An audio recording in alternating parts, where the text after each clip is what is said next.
সম্পদের ব্যাপারে স্ত্রীরও এই মানসিকতা থাকতে হবে যে স্বামী তার উপার্জন করার পর আমার ভরণ পোষণ ঠিকঠাক মতো দিচ্ছেন কিনা। যদি দেন, এরপর বাকি সম্পদ তিনি কি করবেন, তিনি কি তার মাকে দিয়ে দিচ্ছে অতিরিক্তটা, না ভাইকে দিয়ে দিচ্ছে, বোনকে দিয়ে দিচ্ছে, এটা একান্ত তার ব্যাপার। আমার এটা নিয়ে মাথা ঘামানোর দরকার নাই, হেডেক নেওয়ার দরকার নেই। বেশিরভাগ মহিলাই অহেতুক পেরেশানি করে নিজেও কষ্ট পায়, সংসারটাকে অশান্তি করে।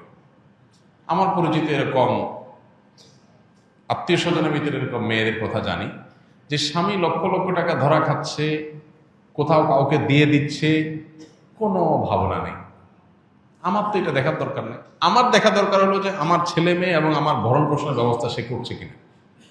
সেটা যদি সে না করে, আমার অধিকার যদি সে খর্ব করে, সেগুলোও যদি সে মানুষকে দিয়ে দেয়, তাহলে অবশ্যই আমি সেখানে দাবি তুলব, যথাযথ নিয়মে আমি আর্গুমেন্ট করব। কিন্তু আমি আমারটা যথাযথ পাচ্ছি, আর দরকারটা কি?